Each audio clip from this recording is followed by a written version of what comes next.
Olá, muito boa noite, seja muito bem-vindo a mais uma Palavra da Vitória da Igreja Assembleia de Deus Ministério Carás. Eu sou Avelino Ferreira e estarei com você durante esta noite.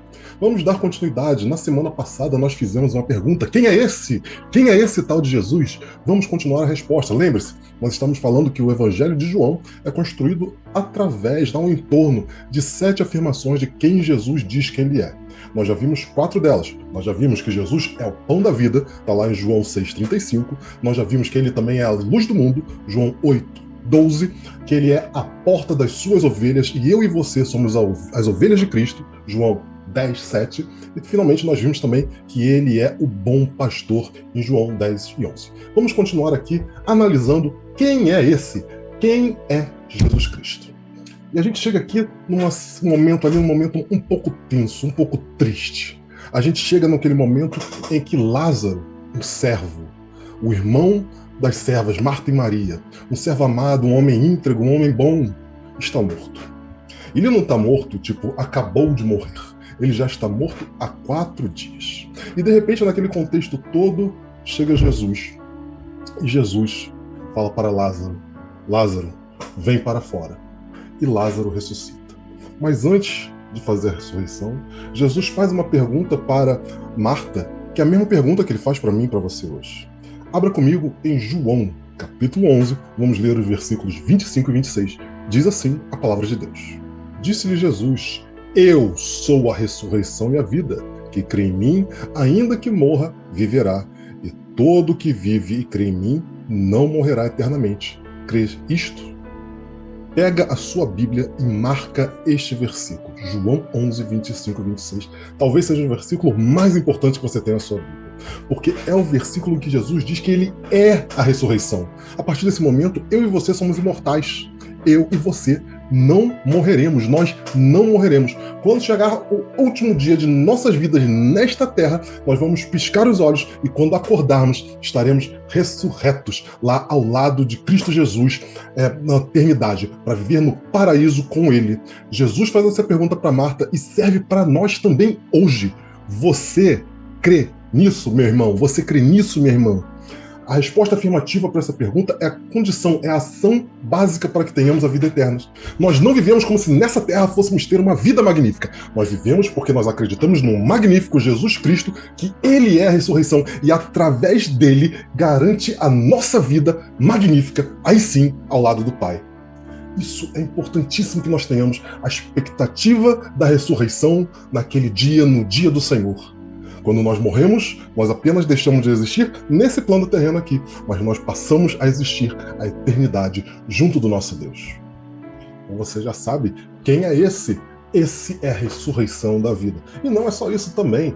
Esse também é aquele que te conforta. Vamos passando mais um pouquinho de tempo lá na Bíblia, a gente caminha um pouquinho mais para frente e vê um Jesus já se despedindo, já falando para os seus discípulos que ele vai ser entregue a seus algozes, onde vai ser entregue à própria morte. É uma situação terrível, mas mesmo diante da morte, mesmo diante do momento decisivo, Jesus continua sendo o Cristo. Ao invés de estar preocupado, ao invés de estar nervoso, ele conforta os seus discípulos. Ele diz assim, lá em João 14, versículo do 1 ao 6. Não se turbe o vosso coração, credes em Deus e credes também em mim. Na casa de meu pai há muitas moradas. Se assim não fora, eu vos teria dito, pois vou preparar-vos lugar. E quando eu for e vos preparar lugar, voltarei e vos receberei para mim mesmo, para que, onde eu estou, estejais vós também. E vós sabeis o caminho para onde eu vou. Disse-lhe Tomé, Senhor, não sabemos para onde vais? Como saber o caminho? Respondeu-lhe Jesus, eu sou o caminho, a verdade e a vida. Ninguém vem ao Pai senão por mim.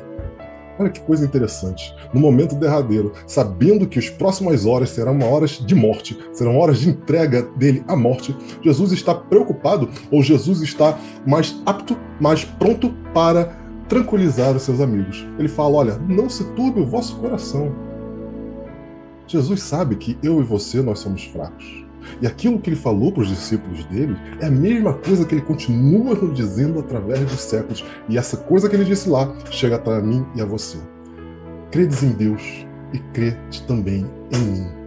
Nesse momento que eu vou morrer, vocês não precisam se preocupar. Apenas creiam em tudo que eu falei e creia também em mim. Tá difícil a vida? Credes em Deus e crede também em mim. Tá doendo? Credes em Deus e crede também em mim. Não viu uma luz no final do túnel? Credes em Deus e credes também em mim. Já entregou os pontos? Credes em Deus e credes também em mim. Crê no Senhor Jesus, porque Ele muda a sua sorte, Ele muda a sua história e transforma o que era trevas em sua maravilhosa luz. Credes em mim, diz o Senhor. Basta crer nele, sabendo que o grande prêmio, a grande consolação virá através da mão dele. Não no nosso esforço, na nossa inteligência, muito menos na nossa sagacidade. Vem através do sacrifício de Jesus Cristo, que nos religa ao Pai e aquele que nos leva à verdadeira salvação. Crê no Senhor. Jesus está nos dizendo para nós não nos preocuparmos, porque é dele a vida eterna e que a casa já foi preparada pelo próprio Deus. Foi ele que morreu, ele foi até o Hades, até a morte, ele rompeu os grilhões do pecado, quebrou as amarras das mortes e ressuscitou e espera eu e você lá no céu ao lado de Deus. É ele o mesmo que nos receberá e nós seremos filhos através desse sacrifício, desse preparo que ele fez da casa celestial que é a do Pai. Todos nós temos o caminho, a realidade, a verdade para chegarmos ao lado do Pai. Só temos que ficar atento com uma coisa. Ele forma, e é muito claro, eu sou o caminho. Está no singular. Não há outros caminhos, não há atalhos, não há subterfúgio. Apenas Jesus Cristo é aquele que pode nos levar até o Pai. Ele é o caminho, sempre no singular. Além disso, ele não é apenas o caminho, ele também é a vida. Ele que morreu por nós. Sem ele, sem esse sacrifício, nós estávamos condenados à morte eterna. Mas por ele nos deu a vida. E não uma vida terrena, uma vida onde nós passamos por dificuldades, tristezas, provações, mas uma vida em perfeita e plena abundância ao lado do nosso Senhor. Isso é muito importante. Também não há outra vida. É importante frisar, não há outra vida. Apenas ele é aquele que é o garantidor, que é o doador, é aquele que deu a vida dele por nós. E através dele é que nós, de fato, chegamos à vida eterna. Para que ele também é a verdade. Infelizmente, vemos esse versículo sendo muito mal utilizado. Eu sou a verdade vos libertará. A verdade que nos liberta é Jesus Cristo. Nenhuma outra verdade que eu tenha, nenhuma outra verdade que você tenha, nenhuma outra verdade humana é suficiente para libertar alguém da escravidão do pecado e do laço da morte. Nós temos a verdade que é o nosso Senhor Jesus Cristo. Ele é a verdade, ele que é a direção, ele que é o princípio, ele que é a base, é para ele que nós vamos, é por ele que nós temos que viver. Ele nos mostra aquilo que Deus quer que nós conheçamos. Através dele, nós temos acesso ao Todo-Poderoso. A verdade que ele conduz é aquela que ele coloca em nossos corações. A verdade que ele nos ensinou é a mesma verdade que nós devemos propagar, pregar para todas as pessoas que ainda não conhecem o Jesus Cristo. Ele é a verdade libertadora, ele nos liberta do pecado e também nos liberta da morte. Ele é o caminho, a verdade e a vida. Por fim, mas não menos importante, temos o último Eu Sou de Jesus. Nós falamos sobre a importância de propagar a verdade. E aqui, nesses versículos, ele vai dizer que ele é a videira verdadeira. E vai nos ensinar sobre a importância de propagar a sua palavra a todos que ainda não conhecem. Vai lá, passa uma página para frente, chega até João, capítulo 15, leremos do 1 ao 8. Diz assim: Eu sou a videira verdadeira e meu pai é agricultor. Todo ramo que estando em mim não der frutos, ele o corta, e todo que dá fruto, limpa para que produza mais fruto ainda. Vós já estáis limpos pela palavra que vos tenho falado. Permanecei em mim e eu permanecerei em vós. Como não pode o ramo produzir fruto de si mesmo, se não permanecer na videira, assim nem vós podeis dar, se não permanecerdes em mim. Eu sou a videira, vós os ramos. Quem permanece em mim e eu nele, esse dá muito fruto, porque sem mim nada podeis fazer. Se alguém não permanecer em mim, será lançado fora, a semelhança do ramo e secará, e o apanham, lançam no fogo e queimam. Se permanecerdes em mim, e as minhas palavras permanecerem em vós, perdereis o que quiserdes, e vos será dado. Nisto é glorificado meu Pai, em que deis muito fruto, e assim vós torneis meus discípulos. O último Eu Sou de Jesus no Evangelho de João fala sobre a importância de estarmos conectados com Jesus, porque nós somos ramos de uma videira, ou seja, quem tem a raiz, quem está ali preso firme no chão, é o nosso Senhor Jesus Cristo. E, além disso, nós estarmos presos ali a essa videira verdadeira que é o Senhor Jesus Cristo, ele nos afirma que nós temos que dar muitos frutos. temos que ter a intrepidez, a coragem e a vontade de pregar esse evangelho. Nós temos que dar muitos frutos para o nosso Senhor Jesus Cristo, porque se não nos dermos, essa mesma palavra nos fala sobre a condenação que tem sobre aquele que não der muitos frutos. Também não é possível dar frutos se você não está conectado à videira. Você precisa. É como se, literalmente, uma analogia muito bem feita, mais uma analogia muito bem feita pelo nosso Senhor Jesus Cristo. Se você arranca o galho ali, o ramo da videira, aquele galho morre.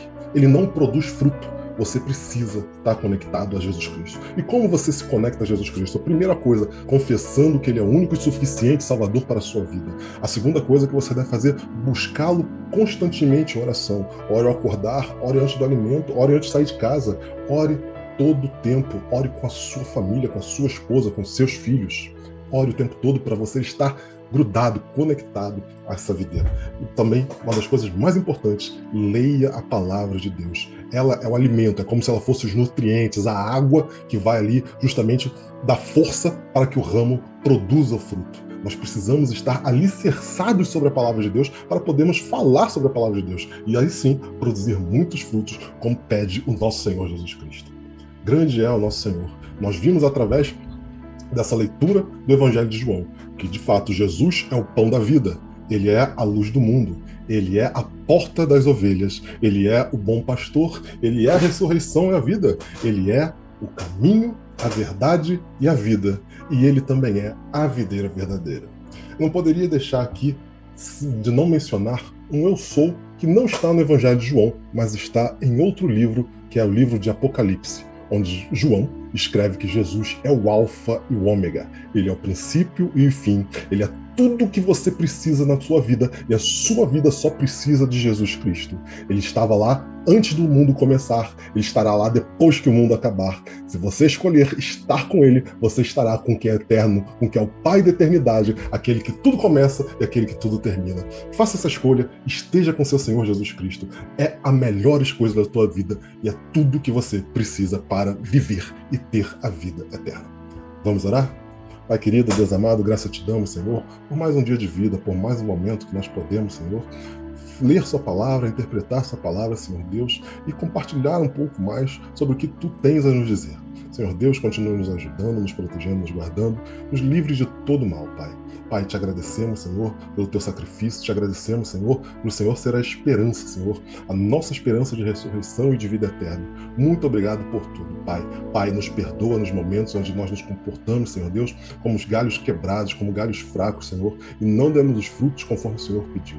Pai, queridos amados, nos dá força, Senhor, nos dá coragem e intrepidez para proclamar a tua palavra, Senhor Deus, para levar o teu nome e a tua verdade às pessoas que precisam ouvir sobre ti. Muito obrigado por tudo, Senhor. Nos dê um restante de semana abençoado, sempre na sua doce presença, é a nossa oração, em nome de Jesus. Amém. Amém, meus queridos irmãos. Não se esqueça, este sábado, dia 27, nós teremos o Encontro das Mulheres às 16 horas. Atenção, mulher, não pode perder, realmente tem sido uma bênção. Eu fico escondidinho lá, tô aqui mexendo no som, para poder ali também capturar um pouco da bênção. Mas é um papo de mulher, e o homem só vai lá se for para ajudar na portaria, na arrumação, no som, enfim. É um encontro de mulheres, para falar sobre o nosso Deus, engrandecer, louvar o nome dele e sabemos também termos a comunhão entre as irmãs. Não posso dizer até sábado, mas espero vê-los em breve. Não se esqueça, domingo, 8h30 da manhã, começamos com o nosso momento de oração e 9 horas a Escola Bíblica Dominical. Estamos tratando temas importantíssimos nesse trimestre e já estamos chegando aí na reta final do terceiro trimestre de 2022. Na sequência, temos o nosso culto de louvor e adoração, 10h15 da manhã, e 17h30, não se esqueça, nós temos o nosso momento de oração e 18 horas, culto da família. Nos vemos em breve. Fica lá.